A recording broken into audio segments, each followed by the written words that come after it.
A black janitor stood silently in the glass-walled boardroom on the top floor of Thornton Tower, his mop still leaning against the wall, facing a top-secret safe that had remained unopened for years. The female millionaire smiled mockingly. "I'll pay you $100 million if you can open it." The board members chuckled, treating it as light entertainment amid a tense meeting. But as the man bent down, removed his gloves, and placed his bare hand on the cold metal surface, the smiles on their faces gradually froze, as if they had all just realized they were about to witness an irreversible moment. Mornings in Chicago's South Side began like any other day in Elijah Moore's life. He woke up before dawn, even before the old alarm clock on his bedside table rang, not because he was more diligent than others, but because his body had grown accustomed to not allowing itself extra sleep. The small rented apartment was so quiet that he could clearly hear the pipes rumbling somewhere in the building. There wasn't much furniture: a faded wooden table, a sagging sofa in one corner, a pair of janitor's shoes neatly placed by the door. Elijah stood in front of the bathroom mirror, looking at his face etched with the marks of time, then thought about the layoff notice the cleaning company had sent last week, the unpaid heart medication bill, and the promise he had made to his late wife that he wouldn't let life break him. He brewed coffee and drank it slowly, as if trying to keep the pace of life under control. As he bent down to tie his shoelaces, a quiet memory of his father surfaced. Elijah's father had been a railroad mechanic, working for years beside cold tracks and heavy machinery. He wasn't one for words or long lectures. He simply told his son to place his hand on the metal, close his eyes, and listen. "Anything made right will speak for itself," he had said, his voice deep and steady. Growing up, Elijah understood that his father wasn't just talking about machines, but about how to be a man, do honest work, stand tall when belittled, and never need to shout to prove your worth. That thought stayed with him as Elijah put on his coat, opened the door to the cold hallway, locked the apartment behind him, and merged into the early morning crowd. He didn't know what the day would bring. He only knew he would go to work as always, carrying his father's lesson like a silent compass. The rattling subway carried him out of Chicago's South Side, through familiar stations, until the city lights opened up before him. When Elijah stepped out at Grand Central, the morning chill hit his face, and right in front of him, Thornton Tower rose like a massive glass monolith in the heart of Manhattan. The tower didn't need to flaunt itself. The cold silence of its steel and glass was enough to convey its absolute power, a place where the walls reflected the sky, as if the outside world were merely a distorted image, while inside was where real decisions were made. Elijah was used to passing through grand doors without leaving a trace. His contractor badge hung from his chest, his gray uniform clean but unremarkable. He kept his head down and did his job, polishing marble floors, replacing hallway light bulbs, cleaning up boardrooms where others left behind half-drunk coffee cups, forgotten papers, and the echoes of multi-million-dollar negotiations. No one asked his name. No one needed to know who he was. In Thornton Tower, people like Elijah existed to keep everything running smoothly, then disappear before being noticed, as if they were part of the building's engineering rather than human beings. On the top floor, where the elevator required a private code and biometric security, Margaret Thornton began her workday.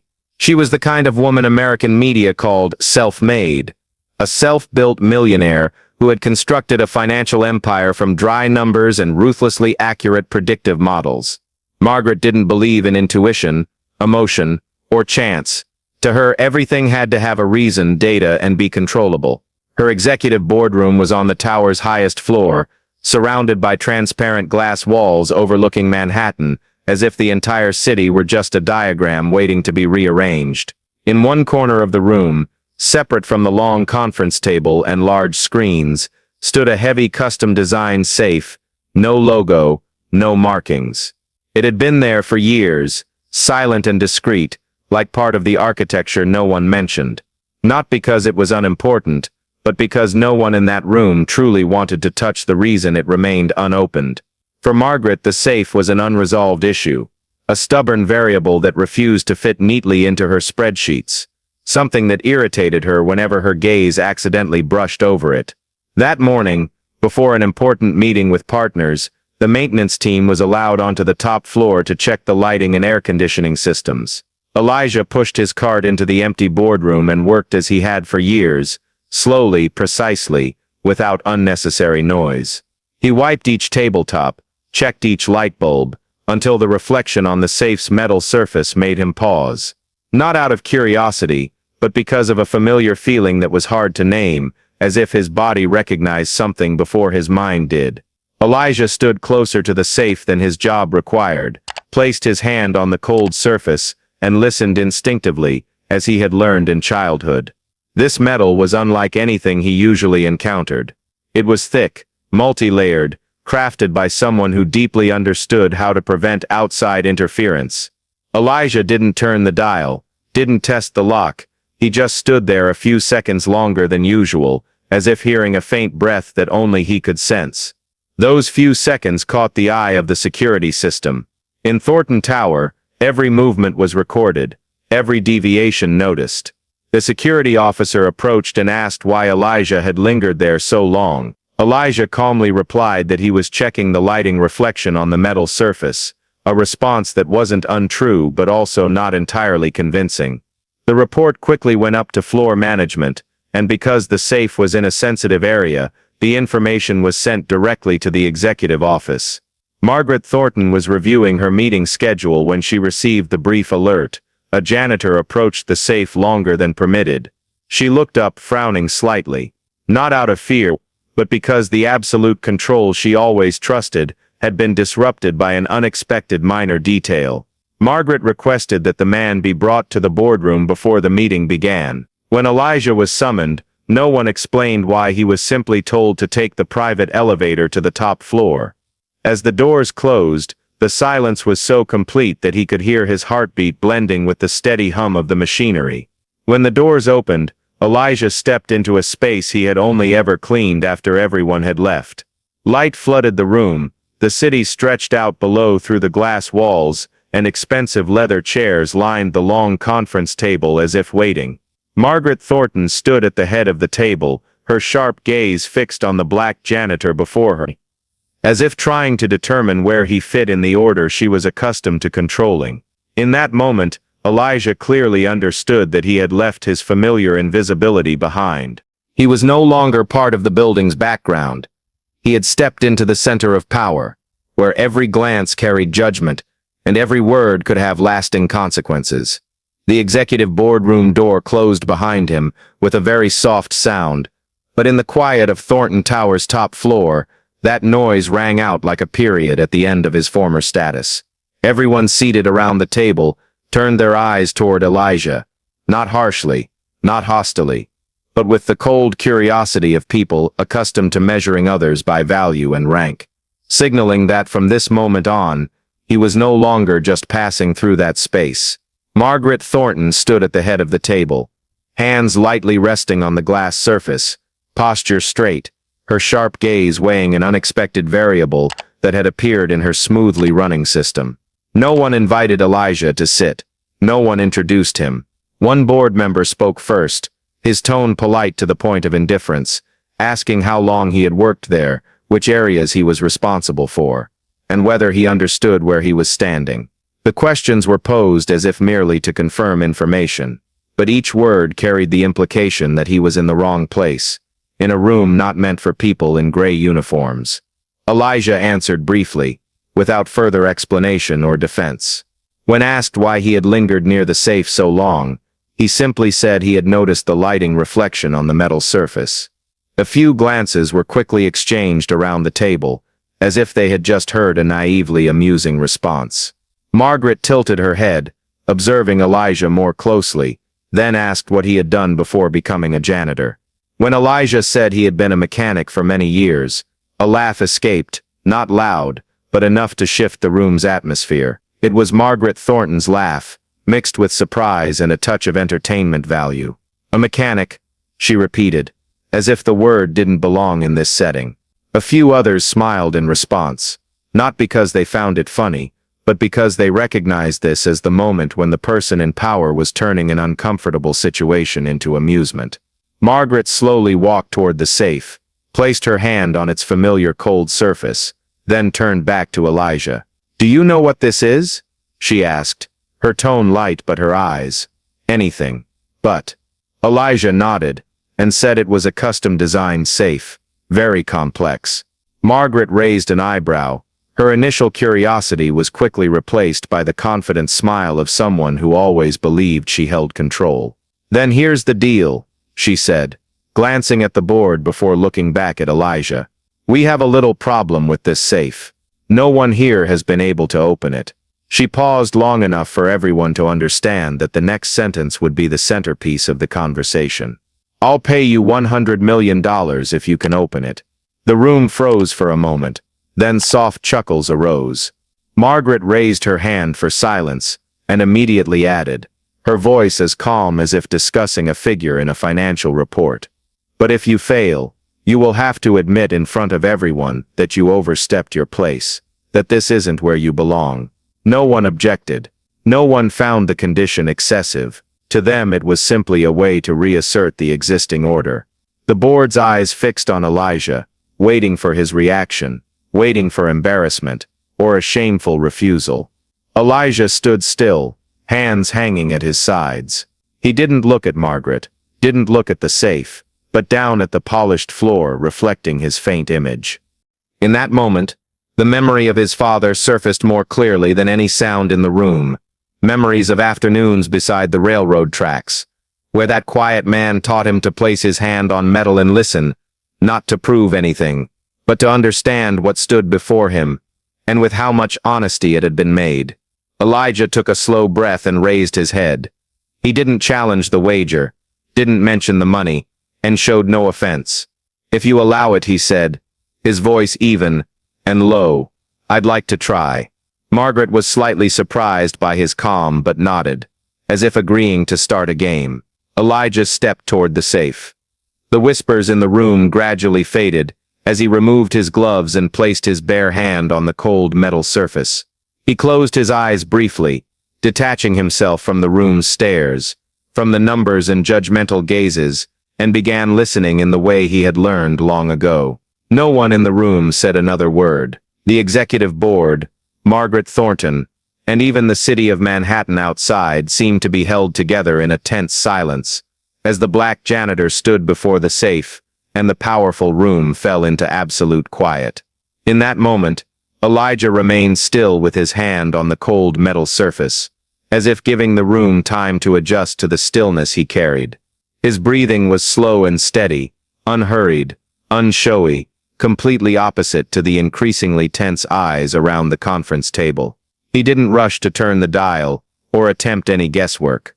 First, Elijah leaned his ear closer, very gently, enough to catch the faintest vibrations through the thick steel. In his mind, the image of his father beside the old railroad tracks reappeared, that deep, steady voice echoing in memory, reminding him that metal never lies, only people fail to listen long enough. Elijah reached for the dial, turned it slowly a small amount, paused, then listened.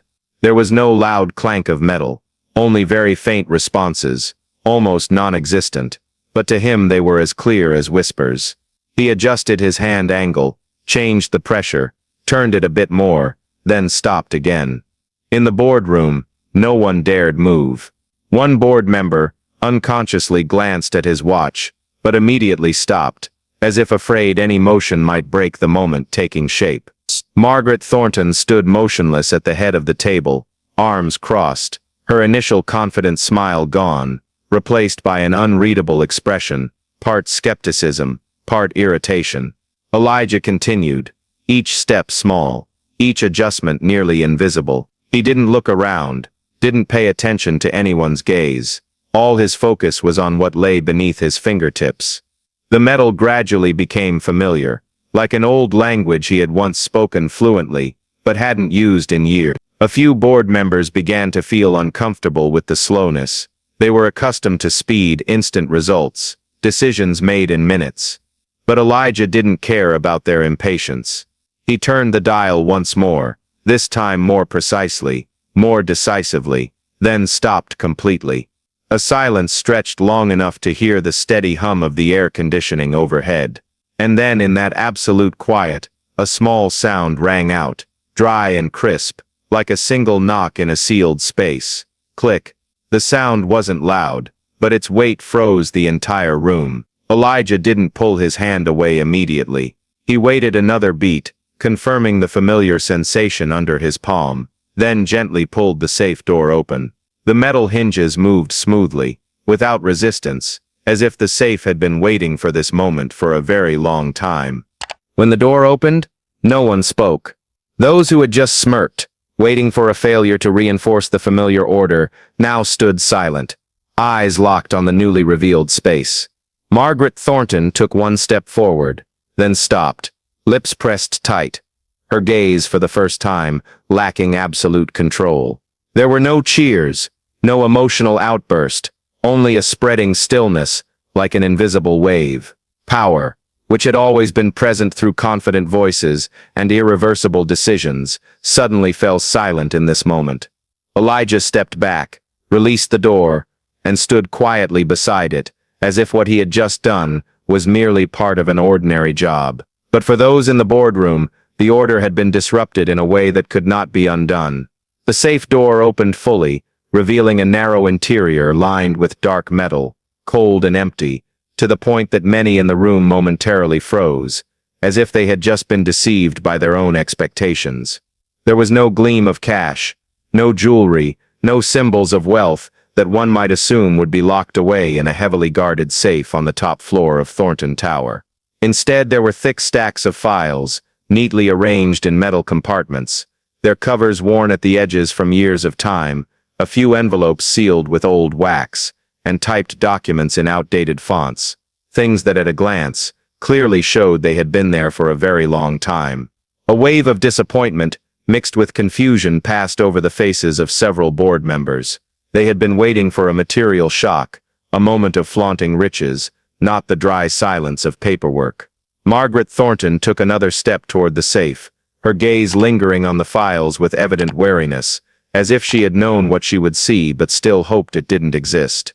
Elijah stood to the side, touching nothing inside, offering no explanation or comment, simply maintaining enough distance for the room to confront what had just been revealed. One board member, seated closest, reached for a file, reluctantly flipped through the first few pages, then abruptly stopped. His expression changed rapidly, from curiosity to tension, then to bewilderment. The numbers on the paper were no longer harmless calculations, they were handwritten notes, crossed out multiple times, accompanied by appendices of explanations never disclosed. Another person moved closer, skimmed a sealed envelope, then looked up at Margaret as if wanting to ask something but not daring to speak. The atmosphere in the boardroom grew heavier, not the silence of anticipation anymore, but the silence of realization, as scattered pieces began connecting into a picture none of them wanted to see. Those files recorded a decision made years earlier, during Thornton Enterprises' rapid expansion, a deal praised as a strategic turning point, but in reality based on concealing information, manipulating reports, and shifting risk onto weaker parties. Familiar signatures appeared at the bottom of pages, approvals stamped as legal, but behind them lay a chain of actions that had cost many people their jobs, collapsed smaller funds, and driven some partners to bankruptcy without them ever understanding why. When one file was placed back into the safe with a dry thud, the eyes in the room collectively shifted, without anyone speaking, without pointing fingers. Every gaze settled on Margaret Thornton. She stood motionless, shoulders still straight, but hands now clenched tighter, knuckles white. In that moment, the power she had always worn like armor seemed to lose its effect. The numbers that had once protected her now lay exposed on paper, non-negotiable, unrestructurable. One board member quietly asked, voice low and cautious, whether these documents had ever been reported to the audit committee. The question hung in the air, unanswered at first, but the very delay was enough to confirm what everyone was thinking. Margaret Thornton stood before the open safe, slowly picking up a file from the top shelf, as if its weight lay not in the papers, but in the years she had deliberately kept them out of sight. She turned the pages quickly, eyes scanning fast, but her breathing grew heavier, The familiar rhythm of someone always in control disrupted for the first time. The numbers, the margin notes, the lines underlined in faded blue ink appeared clearer than ever. No longer data to analyze, but evidence of a decision made when she believed the greater goal justified overlooking insignificant losses. Margaret remembered that period vividly. The company under pressure from investors, the market volatile, and she had chosen to shift risk onto a small partner fund, concealing key information to protect the structure she had built with her entire career. At the time, she had told herself it was the only option, that a few peripheral losses were an acceptable price for long-term stability. Now, standing in the silent boardroom, those old justifications suddenly felt hollow. Margaret paused at a page bearing her own signature, bold, unwavering strokes, as if the person who signed had no hesitation. She closed her eyes briefly, then opened them, a chill running down her spine as she realized there was no way to interpret these documents innocently. Around her, the board members remained silent. No one asked questions anymore because the answers were plain on the paper. Margaret set the file down, her hand trembling slightly, and in that rare moment, the certainty that had defined her reputation crumbled, revealing a person facing the consequences of choices she had once defended to the end. Elijah stood not far away, quietly observing without intervening. He didn't step forward or turn away, simply waiting until Margaret looked up at him, her gaze now carrying no challenge or arrogance, but an unspoken question. "Why?" she asked, voice low, not for the board but for the janitor who had stood before the safe. Elijah paused, as if weighing whether to speak, then answered evenly and slowly.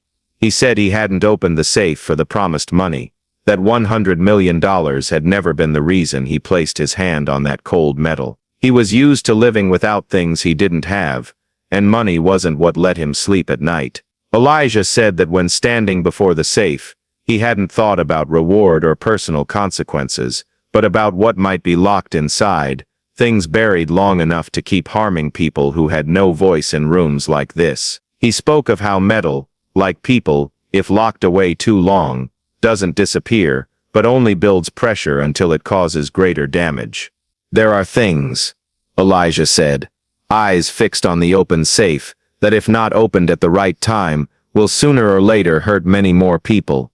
No one in the boardroom spoke immediately after Elijah finished, but this silence carried a different quality, heavy and fractured, as if an invisible structure had just lost its main pillar. Eyes that had once looked to Margaret Thornton, with absolute trust now wavered, no longer seeking her guidance, but quietly turning to one another, probing, weighing, self-protecting. One board member cleared his throat softly, breaking the hush, then suggested pausing the meeting to review procedures, a phrase that sounded neutral but everyone understood as the first step of withdrawal. Another quickly added that an independent legal team needed to be brought in, voice more cautious than usual, as if every word had to be calculated to avoid being swept into the emerging vortex. Margaret stood at the head of the table, hearing each comment, each proposal, unable to respond as habitually. She was accustomed to controlling the rhythm of this room, to discussions revolving around her viewpoint, but now decisions were being made without waiting for her nod. One board member, her closest former ally, looked her directly in the eye and said they needed immediate transparency, not just for legal liability, but for the corporation's reputation. For the first time in years, Margaret felt her power was no longer taken for granted. She tried to maintain composure, adjusting her posture, opening her mouth to say something familiar about context, market pressures, the tough decisions leaders must make, but the words caught in her throat. She realized any justification now would only highlight the gap between what she had once believed reasonable and the reality exposed on the table. Another board member set down a file and stated plainly that they could no longer pretend ignorance of these documents, that from the moment the safe opened, everything had changed. The unspoken consensus that had long bound them began to dissolve, giving way to wariness and individual self-preservation. Each person recognized that power was no longer concentrated in one point but dispersing, slipping from Margaret's grasp irreversibly. She stood there, watching pieces of the familiar order fall out of place, the sense of losing control spreading, not loudly, but relentlessly. The numbers, strategies, and cold decisions that had built her empire could no longer shield her from the light of truth. A few board members began gathering their papers, exchanging glances that signaled they needed to prepare for new scenarios where Margaret's position was no longer an untouchable center. No one voiced direct accusations, but no one stood unconditionally by her side either. In that moment, Margaret realized what was collapsing wasn't just a secret or a past mistake, but the image of herself she had built and believed in for years, the image of someone always right, always in control, always above consequences. Elijah remained quietly beside the safe, not participating in the reversal unfolding, but his presence served as an unavoidable reminder that this order had been altered by a simple act carrying no power or threat. When the meeting ended in a strained consensus that further steps were needed, no one waited for Margaret to declare anything. People left the room one by one, carrying unease and unanswered questions. Margaret stayed last, standing in what had once been her fortress of power, looking out at Manhattan below, for the first time feeling that distance no longer brought a sense of control. The power structure had inverted, not through a noisy rebellion,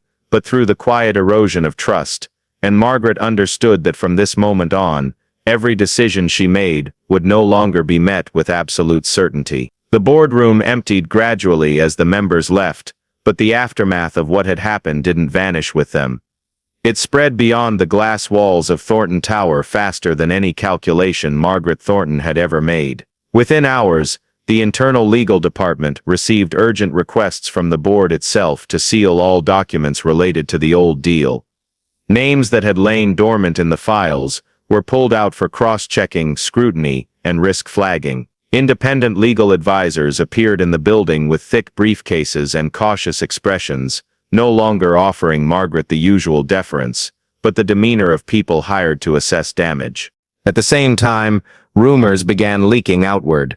First, vague questions from financial reporters about why Thornton Enterprises had suddenly canceled an investor meeting, then quickly escalating into cautious but sharp headlines mentioning previously undisclosed documents and controversial past strategic decisions. Margaret monitored everything from her office. Computer screens, constantly refreshing with new lines of news, each phrase reminding her that the silence she had once trusted as a shield was now becoming a burden. Calls from strategic partners lost their familiar warmth, turning probing. Questions weren't seeking reassurance, but gauging how much distance they should keep. The internal communications team proposed a short, neutral press release, avoiding any admission of fault until things were clearer. A tactic Margaret had used many times with success, but this time she recognized the difference. The documents had been seen, the signatures recognized, and the safe opened before too many witnesses to pretend it never existed. The chief counsel warned that continued silence could be seen as deliberate concealment, worsening legal consequences, while another advisor noted that any admission now would trigger a fierce market reaction. Margaret stood between opposing pressures, feeling for the first time that she no longer controlled the pace of the game. She recalled her early career-building years, when silence had been a survival strategy, when not speaking meant retaining advantage. But now, that silence carried a very specific cost. The board's trust had cracked, her personal credibility questioned, and legal risk hovering like an unrelenting cloud. Emergency meetings followed one after another, each ending with more questions than answers. Margaret looked out her office window, seeing news vans beginning to gather at the tower's base, antennas rising like waiting arms. She knew she could no longer delay a decision. Either she chose the familiar path, silence, delay, letting lawyers and processes work in her stead, accepting a prolonged, exhausting battle with the public and the law. Or she chose direct confrontation, accepting to voice what had been buried, with all the consequences it carried. In that moment, Margaret realized this choice was no longer purely strategic, but a question of who she would become after the safe was opened. The silence that had helped her build power was now demanding a price she couldn't ignore, and for the first time in years, Margaret Thornton had to consider speaking the truth as an unavoidable act, even if it might shatter what she had spent her life preserving. As the glass doors of the boardroom closed, and a silent chaos began to spread throughout Thornton Tower. Elijah Moore was asked by an executive assistant to wait in a small lounge adjacent to Margaret Thornton's office, a place he had rarely set foot in during his years of quiet work. No one told him what would happen next.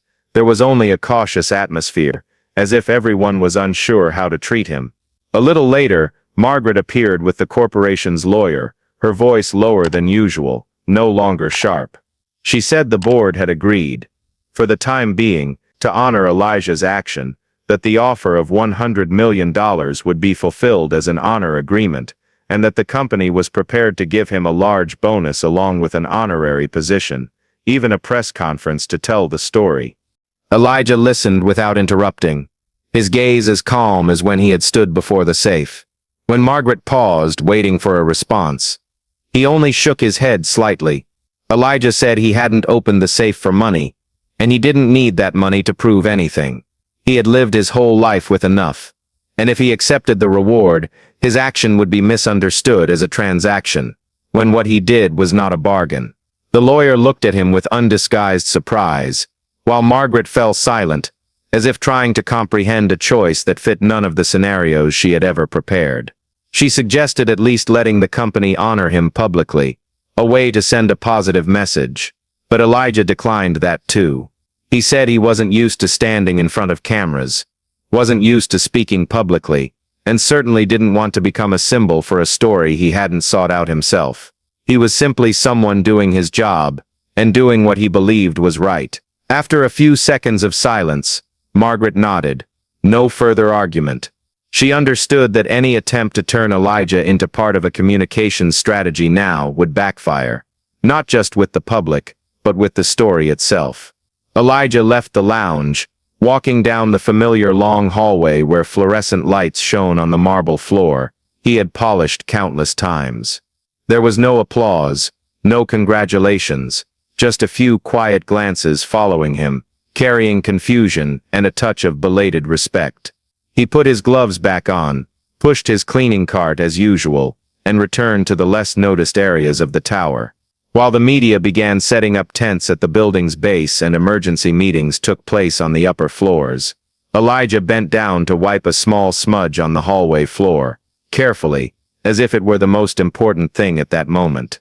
For him, there was no triumphant moment to celebrate, no story to retell. The right thing had been done, and the rest was not his.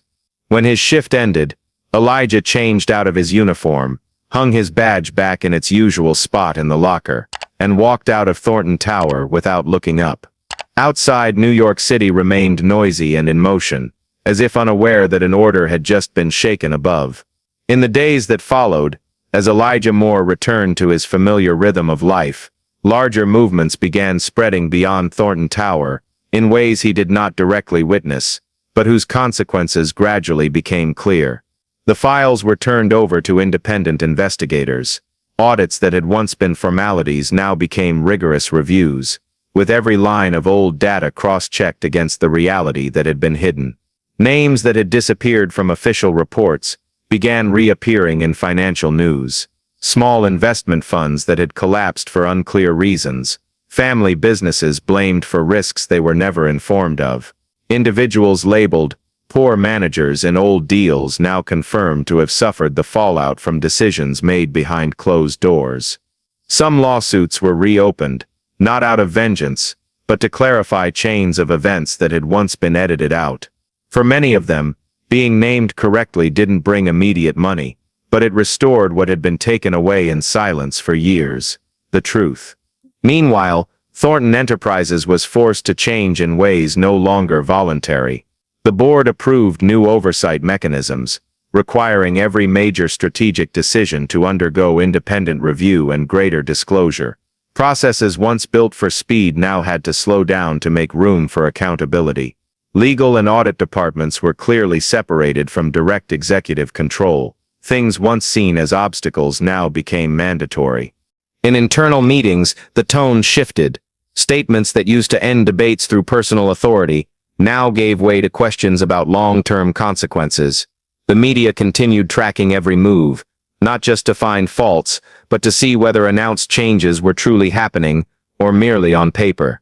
For those who had suffered losses, the system's adjustments brought a feeling that was both cautious and relieving. They didn't expect a complete reversal, but the acknowledgement that what happened wasn't solely their fault was enough to open new paths. Inside Thornton Tower, the atmosphere gradually changed too. Employees on the lower floors noticed new regulations, more frequent training sessions on business ethics and social responsibility that were no longer just formalities. The change wasn't loud or revolutionary in appearance. It happened slowly, sometimes uncomfortably, but steadily. In all of this, Elijah Moore's name never appeared in any public statement. It was mentioned only in internal records, as a detail of the event, not as a symbol. But the fact that someone like him could expose imbalances that had lasted so long made many in the system question the blind spots they had ignored. As the gears began to realign, not from external pressure but because the truth had been put in its proper place, a new order, more cautious and less blindly confident, gradually took shape. A few weeks after the first consequences became visible, Margaret Thornton appeared before the public in a way she herself would not have expected just a month earlier. Not at a tightly controlled shareholder meeting, not through a cold press release, but at a live broadcast press conference where she stood alone at the podium. No board behind her, no charts or figures for illustration. Margaret spoke slowly, each sentence carefully chosen but unflinching. She admitted that in the past, decisions had been made whose consequences were not fully assessed, that she had allowed information to be concealed because she believed the greater goal justified the means. She didn't blame the context or cite market pressures. She simply said it was a mistake and that she bore responsibility.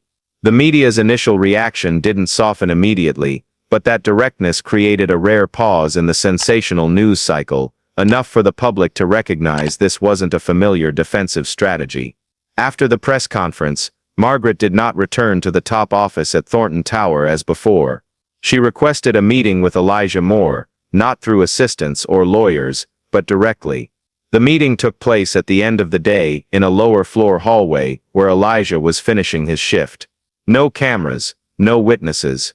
Margaret stood before the black janitor she had challenged weeks earlier. Her gaze now held no measuring or probing, only simple acknowledgement. She thanked him, briefly, without elaboration or justification, saying that without his action, she might have continued hiding behind numbers for many more years. Elijah listened, nodded slightly, showing neither smugness nor emotion. He didn't say he had done the right thing, or revisit what happened in the boardroom. He only said that sometimes what needs to change isn't the person, but whether they have enough courage to look straight at what they've deliberately avoided seeing. Margaret fell silent at those words, as if realizing that real change wasn't in publicly admitting the mistake, but in standing here talking to someone she had never before considered an equal. When they parted, there were no promises or future plans. Just a new understanding forming between two people from different worlds. Margaret walked away more slowly, thinking more deeply, while Elijah returned to finishing the hallway as usual. But in that moment, both knew a change had truly begun, not loudly or showily, but enduringly and irreversibly. The meeting between Margaret Thornton and Elijah Moore was not scheduled in any calendar and did not take place in any formal space of Thornton Tower, but in a small employee break room on a lower floor, where the fluorescent lighting was slightly harsh and the smell of old coffee lingered in the air. Margaret arrived a few minutes early, waiting without her phone or an assistant. The posture of someone accepting, for the first time, a conversation whose rhythm she could not control. When Elijah entered, gently pushing the door after his shift, they faced each other for a few seconds in silence. Margaret broke it first, but not with a long apology or an explanation of circumstances. She simply said she had reread every page of the files from the safe, not as a CEO, but as a person trying to understand what she had done. She said that before, she had always believed she had valid reasons, that the system's success mattered more than individual losses, and that she had never thought about the specific faces behind the numbers. Elijah listened without interrupting or nodding repeatedly, simply standing there with his familiar calm. Margaret continued, voice slower, admitting she had chosen not to see because seeing would have forced her to stop, and stopping was what she feared more than failure. There were no self-justifying statements, no attempts to shift blame to circumstances or others. Just the acknowledgement that power had given her the ability to conceal, and she had used it too long. When Margaret fell silent, Elijah spoke, not to judge or comfort, but to say he understood the feeling of wanting to keep everything under control, because sometimes people believe that without control, they will lose everything. He said his father had taught him one simple thing: anything locked by fear will sooner or later cause harm, while anything opened with honesty, though painful, allows people to move forward. Margaret heard those words, lowered her head briefly, not from shame, but as someone committing something to memory for the future. The conversation didn't last long. There was no conclusion or promises for tomorrow. As she stood to leave, Margaret only said she knew she had much work ahead to repair what had happened, and that she didn't expect Elijah's forgiveness or support. Elijah responded with a slight nod, saying that repairing or not was her choice. His part had ended the moment a safe was opened. They parted in silence, not with complete closure, but without the former distance. In the simplicity of that dialogue, nothing was dramatic, yet both understood that the acknowledgement just spoken, though quiet, had laid the foundation for a different way of existing, where power no longer relied on concealment, but began with daring to face the truth. Following the upheaval at Thornton Enterprises, a subtle but clear change began spreading beyond boardrooms and financial headlines. Articles, after focusing on mistakes and accountability, gradually shifted to larger questions about what and whom systems of power had overlooked for so long. Stories of small funds pushed aside, of family businesses bearing consequences from decisions made in places they never entered, began being retold with full names, context and specific people. On forums and in public discussions, people spoke more about invisible workers, the ones who keep systems running smoothly, but are rarely heard when consequences arise. Some social organizations and research groups seized the moment to call for new transparency standards, not just at the leadership level, but in how decisions affect those with less voice. Inside Thornton Tower, that change was present quietly. Conversations between employees of different levels became more open. Questions once seen as inappropriate were now accepted as part of shared responsibility. Amid the wave of attention, Elijah Moore did not become the face of any campaign or movement. He wasn't invited to panels, didn't appear on television, and didn't seek to avoid the rare offers from those who wanted to retell the story their way. Elijah continued living by his familiar rhythm, going to work on time, doing his assigned tasks well, then returning to his small apartment as the day ended. He didn't see the attention toward invisible people as something new, nor did he view himself as an exception. For Elijah, society beginning to look again at those once overlooked was necessary, but it didn't require him to change how he lived. He believed the value of doing right lay not in being seen, but in its existence even when no one noticed. While the world was learning to name the gaps it had previously ignored, Elijah chose to remain on the edge of attention, quietly, as he had for years, so his story could blend into a larger picture where those once invisible were gradually recognized. Not because of one individual, but because society was changing how it questioned itself. Another morning arrived at Thornton Tower, not with the clamor of cameras or hurried footsteps, as in the turbulent days before, but with a slower, more cautious rhythm. Sunlight still reflected off the towering glass panes onto Manhattan as usual, but the atmosphere inside the tower no longer carried the same cold and vulnerable feel that had once enveloped every space. Employees entered the lobby with brief greetings, eyes meeting a little longer, as if each person was more aware of the other's presence. Internal bulletin boards were updated, not only with revenue or quarterly goals, but with announcements of dialogues and new principles introduced after what had happened.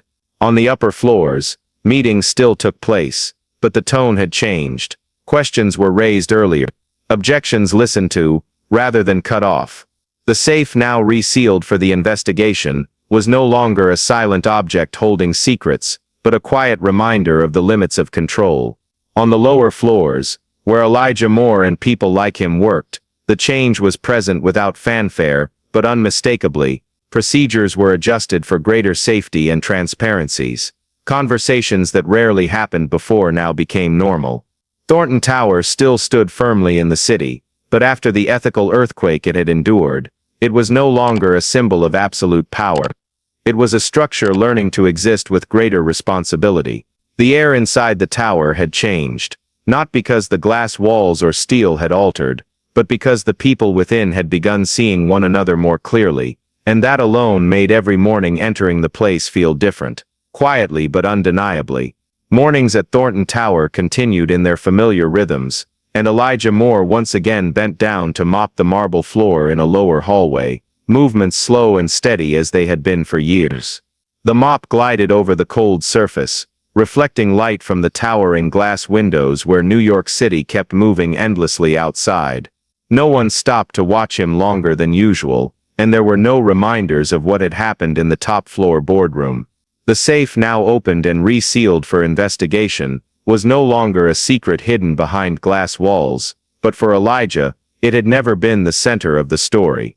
He didn't think about the moment the click sounded, or the eyes that had once focused on him.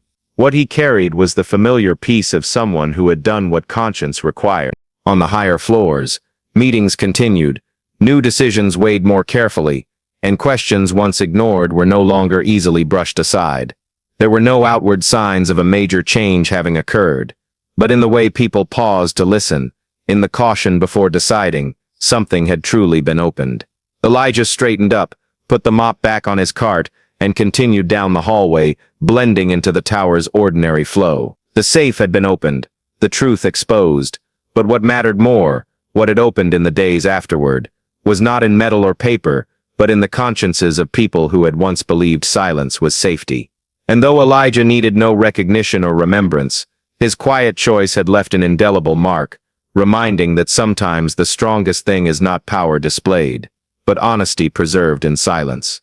If this story touched you, please subscribe to the channel so you don't miss the next stories about dignity, truth, and the quiet people who create change. See you in the next episode, where another small choice may continue to open things that power cannot hide.